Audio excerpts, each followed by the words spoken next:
transmitió o difundió una fotografía en la cual aparece el presidente de la República y otra persona pintando con una brocha, Un rolo. con un rolo exactamente, una casa, que lo que parecería que era la fachada de la casa. Una casa que supuestamente el gobierno le ha dado o le ha arreglado o le ha reparado a una persona que necesitaba una casa. Yo quiero llamar, lo que me sorprendió realmente era que la casa estaba en muy mal estado, porque en la fotografía se ve, bueno, estamos viendo una fílmica que se ve que es algo oficial del gobierno dominicano, donde se ve el presidente pintando. Bueno, está bien, eso está muy bien que el presidente lo haga, pero digo yo, ¿tiene necesidad el presidente de la República? Yo quisiera que Valentín y tú, Olga, y Leila, si está conectada, me dijeran si el presidente o un presidente de la República tiene necesidad de hacer este tipo de cosas para demostrar que es un hombre sencillo o que es una persona que se preocupa por la gente. A mí me Bueno, parece que no. Don Miguel, es interesante que el presidente haga eso Súbeme que porque no oigo a si Valentín, por realmente favor. no me escucha, Ahora sí te escuchamos, Valentín, adelante.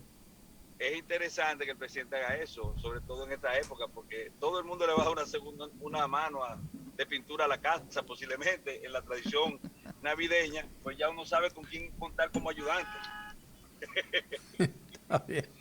Yo lo que creo es que están haciendo o estamos viendo muchísimas cosas que aparentemente tienden a demostrar que el hombre que dirige los asuntos públicos del país, el presidente de la República, que es la primera figura política de la nación dominicana, por eso se le llama el primer magistrado de la nación. Yo creo que es un poco rimbombante, porque él no es un magistrado.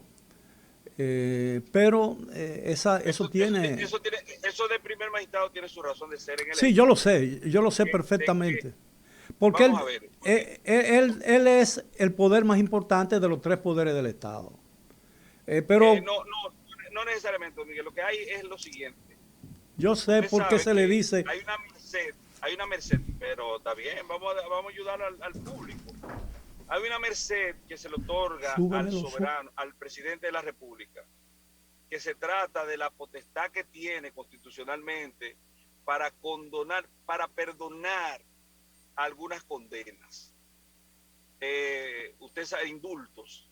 El presidente tiene la potestad de establecer en épocas específicas establecidas por la Constitución perdones presidenciales, indultos para personas condenadas, cosa que ha caído en desuso en la República Sí, Dominicana y en la los últimos Constitución años. establece la fecha en que eso puede hacerlo el presidente. Exactamente. Entonces, ¿qué ocurre? Que los que están llamados potestativamente a establecer condenas son magistrados, son jueces.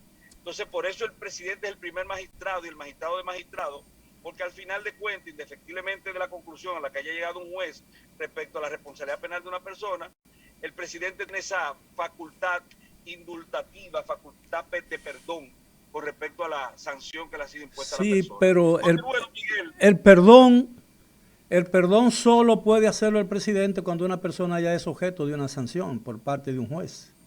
así es. Eso no ocurrió con la crisis del Baninter, que el presidente de entonces, el doctor Leonel Fernández, indultó a una de las personas acusadas de ese hecho. Doña Vivian Lubrano de Castillo Exactamente. fue indultada, don Miguel. Lo que pasa es que ella nunca pisó una cárcel. Y yo en eso concuerdo con el presidente Fernández. Ahí yo estoy de acuerdo con el presidente Fernández de que la decisión de la Suprema Corte de Justicia fue exagerada, arbitraria, abusiva y no miró el hecho histórico, el recorrido histórico de ese proceso.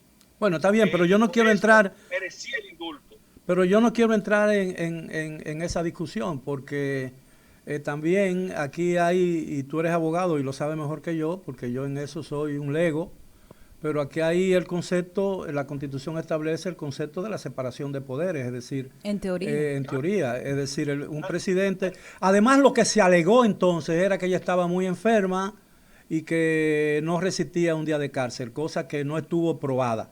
Y el equipo médico que dictaminó eso y en el cual se inspiró o se justificó o se basó la decisión del presidente de entonces, estaba integrada, en ese equipo figuraba su médico personal, lo cual a mí me pareció en ese momento muy costa arriba entender eso. Porque ahí había un conflicto terrible. Ahí había un conflicto. Bueno, está bien, pero no vamos a discutir eso porque eso es historia pasada. Pero vamos a suponer por unos minutos que estuvo viciado y que los médicos que participaron en eso, que se jugaron su exequatur, si le mentían, por ejemplo, al presidente de la República para inducirlo a un error, y se indujo entonces por vía de consecuencia, basado en ese informe médico, se indujo a un error y que ellos actuaron, vamos a suponer, en el peor de los casos, que actuaron en contrapelo con lo que son las exigencias de su ejercicio profesional. En todo caso, eso no lleva como consecuencia que el presidente de la República esté afectado de la decisión que tomó. Pero yo no he querido hablar de eso, ni mi intención es hablar de eso, por eso te lo advertía, que llegamos ahí por una vía... pero yo sí quiero...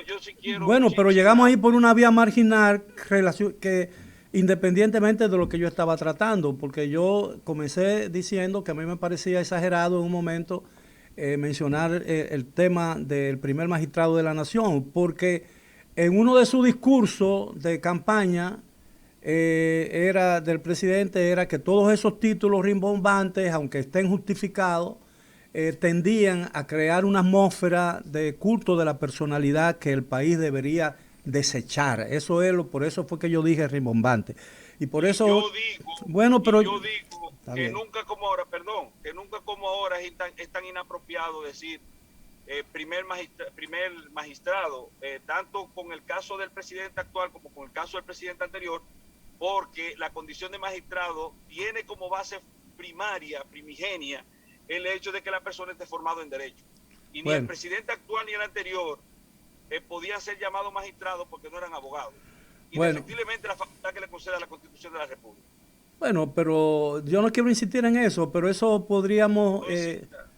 yo llevo la de perder contigo en esa discusión y no quiero... para nada. Y a mí me encanta cuando usted dice que usted es Lego, porque eso me recuerda una figurita chiquita, unos muñequitos que son los Legos. Me encanta cuando usted utiliza ese expresión. Bueno, yo quiero insistir y quiero concatenar todo esto que hemos estado diciendo al hecho de que día después de haberse, o un mes después, o 2 semanas después, no recuerdo exactamente el tiempo, después de la juramentación del actual presidente de la República, circuló oficialmente, suscrito por el ministro de la Presidencia de la República, el licenciado Lisandro Macarrulla, exhortando o diciéndole en una circular a todos los funcionarios públicos que se prohibía o debía eliminarse, no recuerdo si se decía que se prohibía, porque una prohibición no parece muy democrático, ¿no?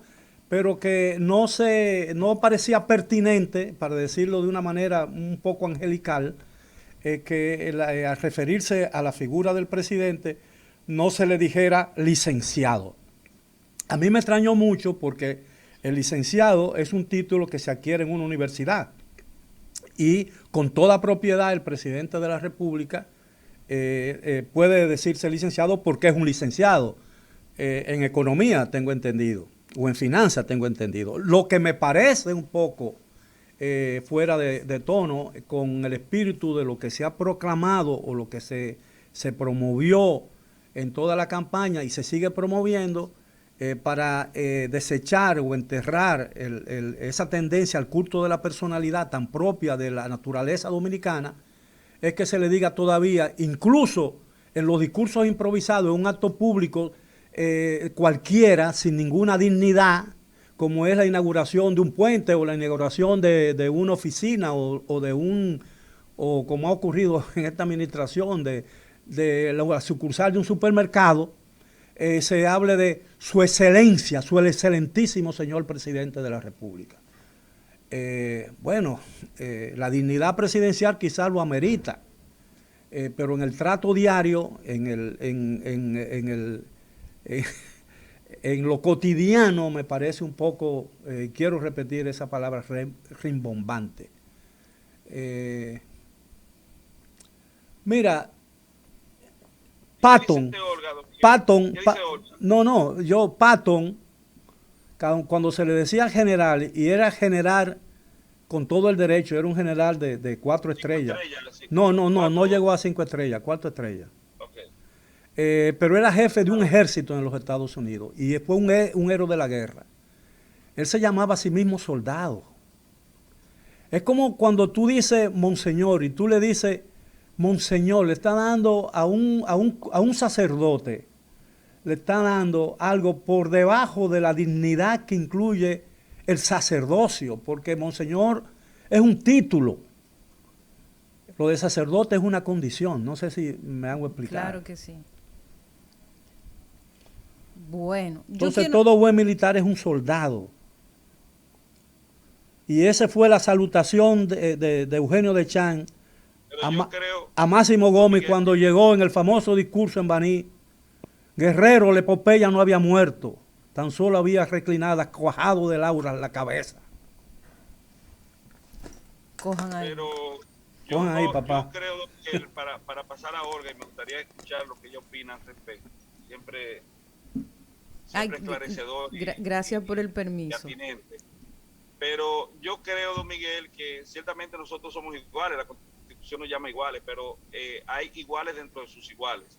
Y hay ciertas diferenciaciones que crea la misma Constitución, como por ejemplo la obligación de testimoniar que tiene toda persona que haya sido testigo de un proceso, que haya estado presente durante la ocurrencia de un tipo penal, exceptúa al presidente de la República. Por ejemplo, dice, él no está obligado ni a denunciar ni a prestar testimonio. Y así hay muchísimas excepciones que se crean para el cargo de presidente de la República, constitucional y legalmente. Entonces, el presidente no... Sí, en beneficio del orden y la paz, ¿no? Sí, el presidente no es un igual.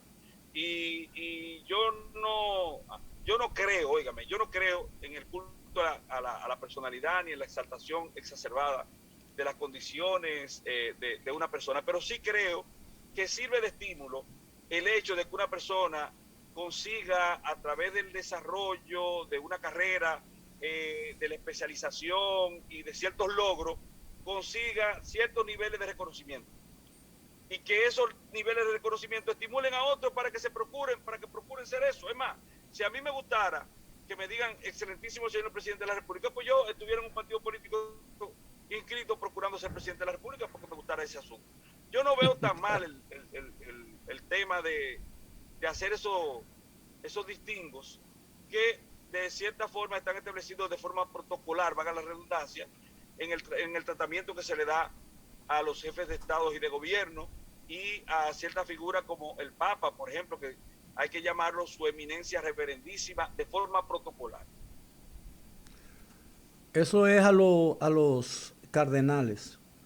Al Papa, su santidad, es la forma protocolar de dirigirse a él. Pendeja más grande. Sí, el Papa es su santidad del Papa. Y a los cardenales, su eminencia reverendísima, exacto. Entonces hay un protocolo establecido incluso, está bien, internacionalmente aceptado. ¿Entiendes? Yo no, pero yo lo quiero al presidente de mi casa, a ver si me ayuda a dar una mano de pintura. En este año vamos a hacer algo, vamos a cambiar de color, a ver si él puede ayudarnos. ¿Fue con rolo o con brocha gorda? No, fue con un rolo. Bueno, pero trata de que no te pasen el rolo. Pero vamos a ver si tiene conocimiento del manejo de estuco. ¿Qué más hay? El asunto ese que se le pone a la pared para ponerla derechita así. Pero trata, a ti te gustaría que te pintaran la casa, pero trata de que no te pasen el rolo. Porque aquí eso tiene un significado muy particular. Sí, muy particular. Eso que lo venzan a uno de forma estrepitosa, abusiva y hasta cierto punto bochornosa. Le pasaron el rolo. Bueno, mientras tanto, en el Salón de la Justicia, señores, un tema que quiero traer a colación, a ver qué piensan ustedes estos ilustres caballeros, sobre un informe que acaba de publicar el Programa de Naciones Unidas para el Desarrollo, el PNUD, que establece que más del 95% de las mujeres son víctimas de violencia en el trabajo y no lo denuncian. ¿Aquí en la República Dominicana? Aquí en la República Dominicana. Los informes... ¿Qué por ciento? El 95%. O sea, cuando se hace un informe, por lo general las cifras no son tan grandes. A mí me sorprende que la información haya pasado sin pena ni gloria, porque estamos hablando de que el 95% de las mujeres según este estudio, que fue realizado en conjunto con la Oficina Nacional de Estadística, pues establece precisamente eso, que el Ministerio de la Mujer también estuvo involucrado. Dice que sí, que se trianguló la información cualitativamente y se llegó a la conclusión de que a raíz de las encuestas se dio el dato de que el 95% de las mujeres sufre violencia y no lo denuncia, y que está normalizado porque ellas mismas dicen que es normal que tengan que pedir permiso a la pareja para salir o hacer diligencias, que ellas mismas minimizan la situación cuando hablan de que fue violencia, pero que no es algo tan importante. O sea que hay un problema de fondo en relación... No, y también a la educación de la mujer, de lo que significa para ella, lo que es violencia, lo que no es violencia, y cómo se ha normalizado al punto de hacerla parte de la dinámica de pareja y laboral. Yo creo que el dato es alarmante. El dato es alarmante, pero a mí no me sorprende. Yo no tengo razón para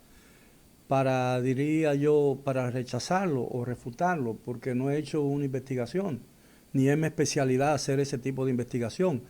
Ahora, dependiendo de lo que se considera violencia, la verdad es que nosotros los hombres en la República Dominicana somos muy dados a creernos jefes de la casa, y muchas veces no lo somos. Y el concepto que tenemos de jefe viene de la costumbre y de la tradición política del país, ¿no? El jefe, la palabra jefe significa que yo mando aquí, que nadie puede refutar lo que yo hago, y en ese sentido yo creo que muchas mujeres que no han sido golpeadas afortunadamente, que no han sido violentadas, se sienten de alguna manera objeto de un intento de sumisión cuando tienen que pedir permiso para salir, o con alguna amiga, o con cualquiera, no sé. Yo considero que... Pero aclárame el dato, Olga, porque es que yo ahora no estoy entendiendo. No se trata de violencia en el ámbito laboral. Y comunitario.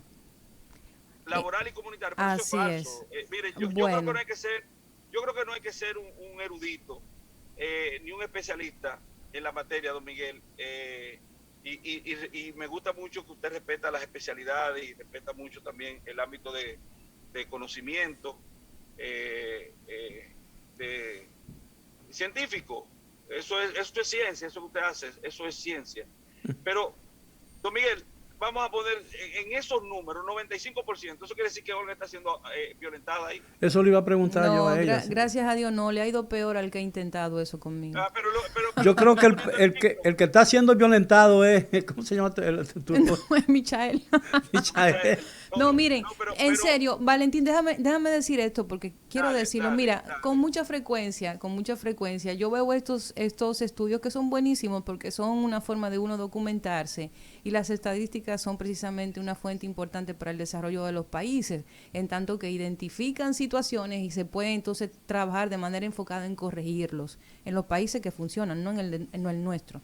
Sin embargo, ¿qué pasa? Yo te voy a decir mi experiencia a nivel laboral. En el empleo formal, la violencia está casi sobreentendida. ¿Qué tipo de violencia? La violencia que se da entre una relación en donde una persona que se establece como tu empleador entiende que en esa relación los gritos... Ustedes recuerdan el caso reciente que pasó en una famosa revista dominicana en donde se filtró un audio de un empleado. Esas relaciones laborales aquí se sobreentienden, se da por sentado que es parte de la dinámica entre empleado o empleador. ¿Qué Pero ahí era sucede? violencia presuntamente de una mujer contra todo el mundo, no importaba el sexo ahí. Perfecto, pero lo que te quiero dar a entender es que eso se da completamente todo el tiempo en muchísimas empresas, en muchísimas relaciones laborales, y el empleado por lo general da por sentado que eso es parte de la dinámica. Sin embargo, como establece el estudio, muchas personas simplemente tienden a normalizar esto. Esto significa que hay una cultura, por lo menos, del abuso verbal. Y yo no creo que esté focalizado solo a las mujeres. Yo creo que es algo que en ese caso, en el entorno laboral, afecta a hombres y mujeres por igual. Lo curioso del caso es que no existe un mecanismo, no hay garantías en ninguna de las leyes que establece la relación entre empleado y empleador para que una persona que se encuentre en una situación de esta pueda denunciarlo y sea algo efectivo. ¿Qué tú vas a hacer si eres víctima de violencia verbal en un empleo? Denunciarlo, quedarte sin trabajo, quedarte en un ambiente tóxico a partir de ese momento por tu denuncia. Muchos de los abogados te dicen eso es muy difícil de comprobar porque tú debes tener grabado algo, una prueba, pero entonces si llevas a alguien que fue grabado sin su consentimiento o aviso, Claro. esa prueba no puede ser utilizada para fines legales. Entonces es un círculo vicioso en donde en muchas ocasiones la persona simplemente decide no hacer nada, porque tampoco existe un sistema de sanciones para el que incurre en ese tipo de prácticas. Bueno, Olga, y si no hay ahora en la pruebas, administración pública puede ser objeto de una suspensión o de una cancelación el responsable. Y yo lo veo eso bien. Ahora, yo tengo yo siempre he tenido una queja personal que no externo públicamente, con relación al manejo de las estadísticas. Especialmente lo que tiene que ver con las encuestas, es decir, encuestas de este tipo, que el 95%, y yo siempre discutía eso en los medios, cuando yo era ejecutivo de un periódico, y como yo tenía una posición que me permitía tomar decisiones unilateralmente con relación a eso, yo me cuidaba mucho de eso cuando redactaban, por ejemplo, una encuesta con fines periodísticos que decían, si las elecciones fueran mañana, fulano de tal ganaría con un 55% según la encuesta de fulano de tal o de la compañía tal. Yo creo que en ese sentido es un abuso porque ese universo es muy difícil de comprobar, incluso aunque se confirme con los resultados de unas elecciones. Yo lo que creo que la manera correcta de manejar ese tipo de estadística para que el valor de una estadística no se prostituya, porque es un elemento muy importante, es un instrumento de medición muy importante. Yo creo que es importante decir, de cada 10 personas o de cada 100 personas entrevistadas, dijeron que 75 dijeron que son golpeadas. Eso no significa que el 75% del universo es golpeada. Eso es lo que a mí me parece. Pero yo en eso no entro en discusión. Yo en eso no entro en discutir. Entre en discusión, don Miguel, entre en Bueno, discusión. pero también yo dejo que... Pero como a mí no me toca, no tengo poder de decisión con relación al manejo de esas estadísticas, lo único que yo hago es que digo, bueno, está bien, si dicen eso, está bien, pero...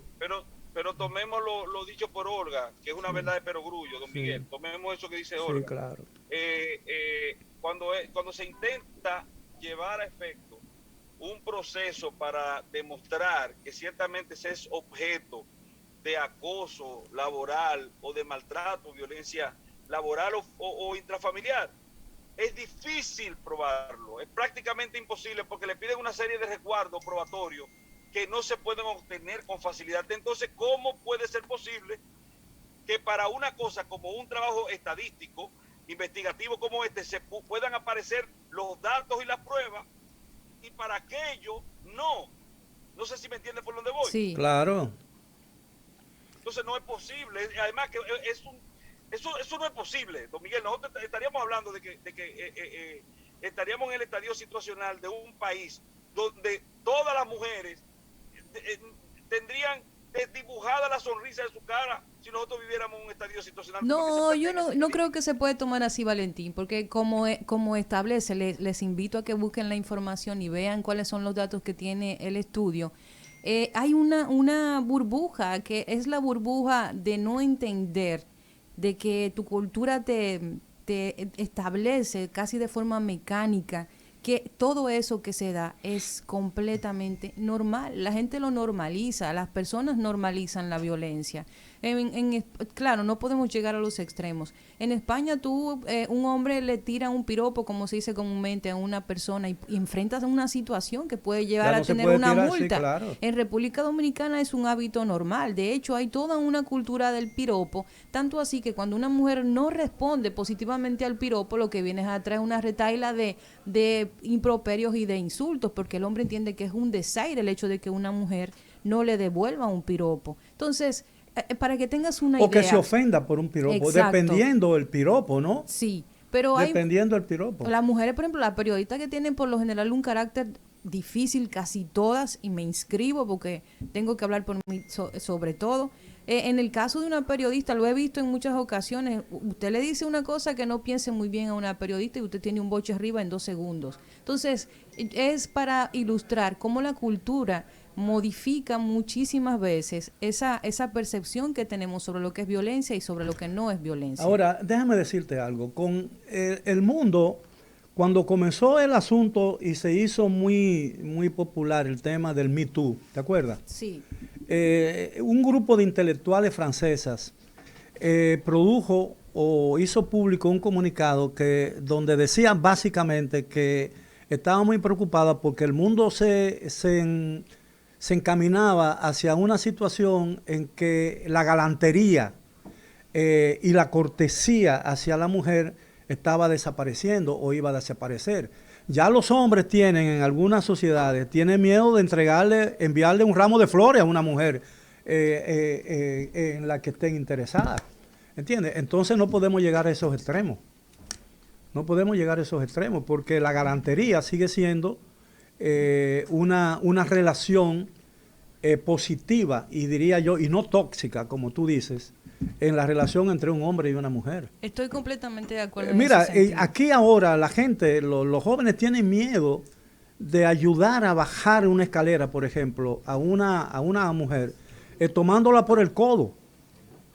¿Entiendes? Hay que tener mucho cuidado ya con eso. Así es, yo creo que sí. El señor Valentín acaba de llegar. Acaba de hacer su entrada, el señor Valentín Medrano. Pero yo creo que sí, yo creo que hemos llegado a los extremos en ese sentido, pero al final se trata de que a veces los derechos individuales están llegando a un punto que está llegando muy lejos y se trata al final de cómo cada quien quiere que le traten. Sin embargo, estoy de acuerdo en ese caso de que muchas veces se tiene un poco de miedo, sobre todo en los últimos años, de cómo proceder, cómo ser galante ante una mujer, porque uno no sabe ante quién está, cuáles son sus principios que no y cómo tiren piropos los hombres, que lo digan, porque tirarlo puede que le pegue. Bueno, señores. Ahora, si yo te digo a ti, por ejemplo, Olga. No, si yo te digo a ti, por ejemplo, Olga, en un momento, o tu esposo te dice, cuando eran novios, o antes, o cuando se conocieron por primera vez, te dice, déjame ver si se me ocurre algo. Él dice, si ríes de noche sale el sol, por ejemplo.